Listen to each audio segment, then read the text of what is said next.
ramdam ko yung pighati, ramdam ko yung hinagpis ng depensa dito po sa pagrereklamo nila. Doon po sa mga binanggit po. Ba't kayo tatawa? Doon po sa mga binanggit po ng depensa. Dito pong nagdaan. Pero dalawa lang po yung tanong. Ito po ba ay may pinangalanan? Pangalawa, is it based on the merits? I don't think so. Kasi po yung subjudice rule ang pinag-usapan po dito, talking about the merits of the case. But what was Attorney Ligutan actually talking about? Hindi ba? He was basically stating a principle of law on misleading questions. Hindi ba? So, kung naiyak ko yung depensa, kawawa naman sila. Hindi ba? But it is not within the subjudice rule. So, I think it is out of place. Dapat itabi nung pong presiding officer ito pong pag-iyak ng depensa dito po sa bagay po na ito. But again, we will respect the determination and decision of the Senate Impeachment Court on yung pong mga allowable utterances and statements of the parties. But it is very important to set clear.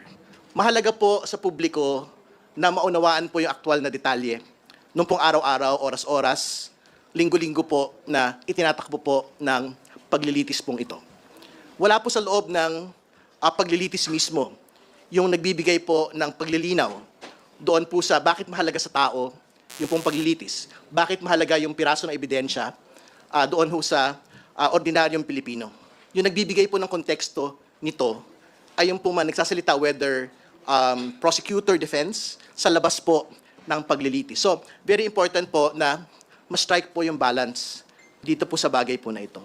Kasi we do not want a trial that is divorced from the understanding of the public.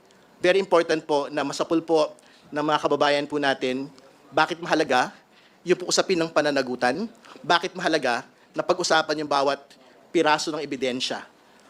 Technical naman ito, very document-based man ito, at para mahirap man itong unawain at the level po of the trial. Kaya yun po yung talagang hihimukin po namin, yung pong Senate Impeachment Court sa susunod pong linggo na strike po yung pong balance sa bagay po na ito. Pangalawa, katulad ng binabanggit na rin po kanina, wala naman masyadong nadurog doon po sa testimonya po ni Ms. Del Campo. Very important po to make the point na una, hindi po talaga pwedeng ibigay sa mga tao outside of yung pong OVP at DepEd, yung pong paggamit ng confidential funds. And to be clear, the moment that it was transferred to the VPSG, ang VPSG po ay hindi under the OVP, ito po ay hindi rin under the DepEd. The moment that there was a transfer of funds to Mr. La Chica, to Mr. Nolasco, doon po nagsimula yung pong batayan kung bakit kailangan po itong ma-disallow in audit. So yun po yung first point. Yung second point ay yung pong nexus, yung pong relasyon nung sinasabi ko nila confidential activity to the confidential expense. Kasi pwede ko natin tama sila. Meron silang ginagawa mga surveillance activities or confidential activities. Mali pa nga sila, sinasabi nila paulit-ulit intelligence activities Pero hindi ko maipakita yung nexus doon sa, okay, ginamitan namin yan ng confidential funds. Kasi nga, hindi namin makita yung, una, yung totoong tao, pangalawa, yung aktual na mga resibo at pagpapaliwanag kung bakit ho merong koneksyon yung aktibidad at po yung paggastos ng pera. Importante yung makita po yun. And more importantly, and ito ho yung, I think, one important fact na dapat hong mailahad, yung pong VPSG ay may sarili pong pondo mula sa AFP. So, ibig sabihin, lahat ng mga binabanggit po nila doon, yung pong pagtitiyak ng ruta ng Pangalawang Pangulo, yung pakikipag-coordinate sa mga komunidad at mga opisina, aktual na trabaho po yun ng VPSG as part of the security complement of the Vice President. So, the question therefore is, bakit mo sasalangan ng confidential funds yun? Hindi ba? Kaya nga, very precise po yung COA. Meron pong usapin ng pagbibigay ng pera to purchase information, meron pong usapin ng pagbibigay ng pera for the giving of a reward. Wala tayong debate, sabi po ng COA, doon sa purchase of information. Pero meron pong debate doon sa giving of reward. Kasi kailangan pong maipakita doon yung aktual na detalye nung pong resulta kung bakit tayo nagbibigay ng reward sa isang particular po na tao. So, I think yun po yung, it basically sums up what we had seen today, na the credibility of Ms. Del Campo has not been shaken, it continues, And as we go along with the next set of witnesses, doon ho natin makikita in more particular detail na hindi lang po ito yung mga disallowed in audit.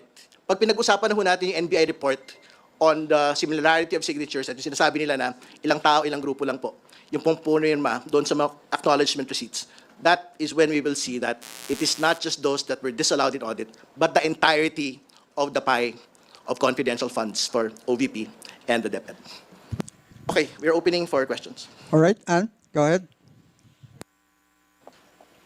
Good afternoon, Kong Terry and Attorney Tolosa. Sir, how would you describe today's trial na itinuturing ng ilan na naging feisty kasunod ng naging argumento ni Attorney Kapunan at Attorney Christine Ferrer kung saan nag-intervene pa nga si presiding officer at nananawagan na itemper ang mga salita amid the generational divide sa dalawa? Well, una, no, hindi naman yan uncommon yan dahil nga talaga dun sa nature ng ganitong klase. They are adversarial proceedings, no, dahil merong ibang magkaiba, no, na pinaglalaban na punto ng dalawang panig. So, hindi naman ibig sabihin yan na nag-aaway talaga. But that's really normal, no. But siguro makita naman natin, no, yung sabi nga ni Attorney Kapunan nung simula, pinipilit niya, no, na maging more patient, no. But nadala na din siguro yung fact na sinabi naman niya, no, dahil nga doon sa naging actions din, no, nung defense pagdating doon sa for example, yung magmula dun sa pre-trial, they've been adamantly refusing yung request to just compare documents hanggang nagkaroon na nga ng kautusan galing sa presiding officer, no, na hindi pa rin ginawa. So, syempre, those things add up. But end of the day, it's really nothing that's out of the ordinary. Nangyayari naman ho talaga yung mga ganong sagutan minsan.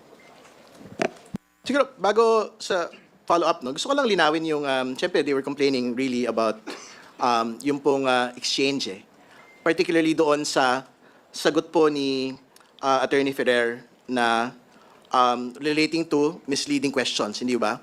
But, you know, the transcript is very clear.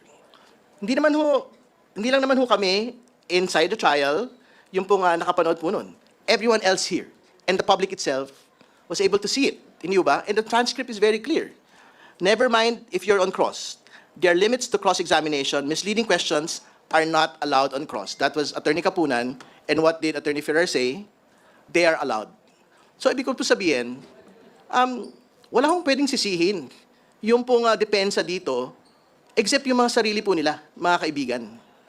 Kasi, kung very sharp to the draw, yung pong defense on the conversation and the tit for tat during the trial itself, Ms. Ferrer would know na hindi ho yun yung dapat niyang sinagot nung pong panahon na yun. But Attorney Season wanted to provide context, then that was the context that she wanted to provide. But again, going back to the transcript itself, the reply of Ms. Ferrer to Attorney Kapunan was, it was allowed, relating to, basically responding to misleading questions. So everyone was basically understanding na tungkol po doon sa misleading questions po, yung sagot ni Attorney Ferrer. Hindi ba? So, kumbaga, do not gaslight the nation that kasalanan po ni Attorney Ligutan kung bakit ho pumutok sa mukha po ng depensa ito pong bagay na ito. They should have been quick on the draw. They should have clarified that she was answering not the question on misleading statements or misleading questions, but on something else. Dapat ginawa na niya yun noong umpisa pa lang. Sir, you're not buying the explanation of Attorney Season dun sa korte kanina.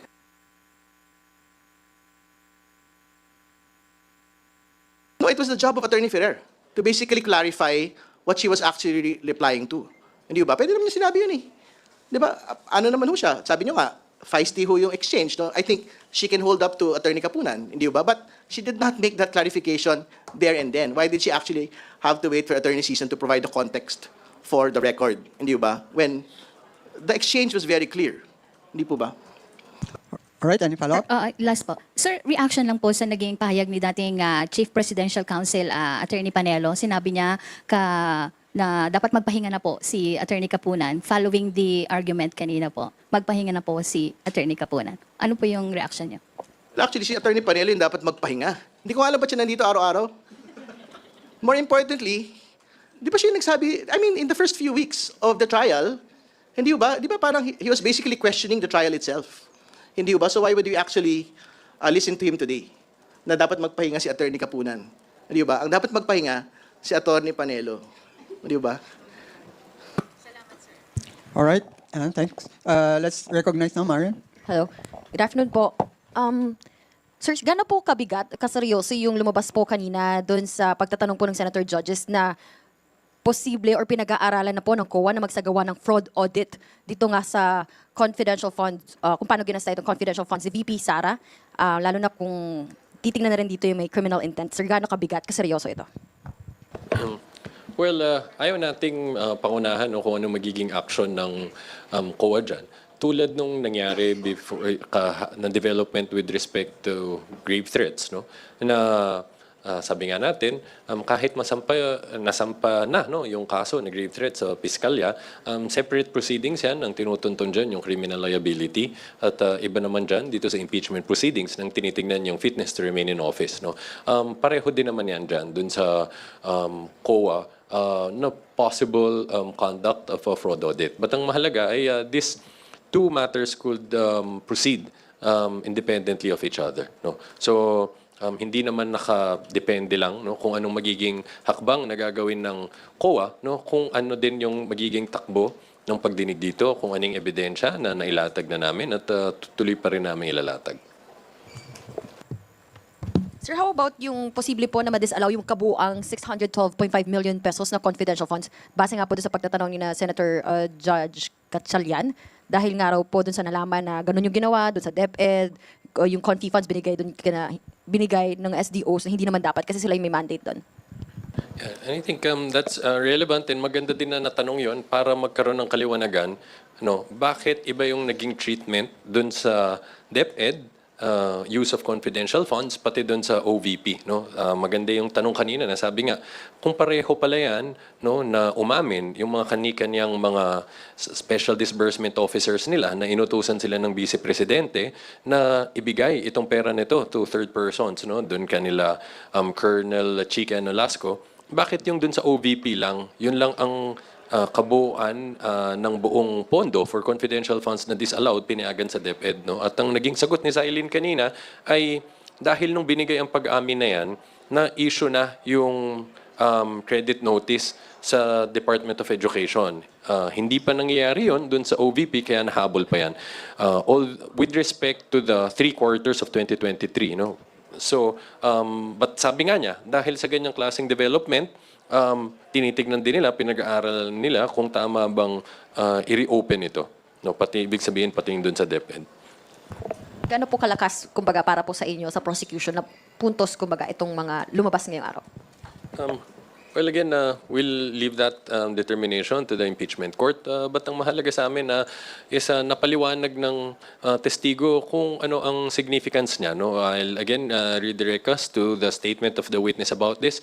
Ang sabi niya, naging cause ito ng issuance of notes of disallowance dahil para sa kanila, naging clear indication na yan ng irregularity. Bakit daw? Because it's direct violation of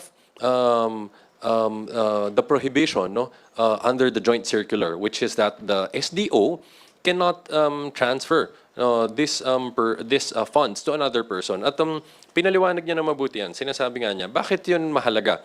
Dahil itong SDO na to, no, tinatalaga siya specifically ng head of agency. No? Itong SDO na to is also a bonded officer. So ibig sabihin, merong security yung government kung mawala niya itong pera na to or hindi magamit, no, ng tama. But as opposed to, kaya nga sabi niya, pwedeng ilipat ito kahit hindi bonded yung tao na yan, kung siya na yung final recipient.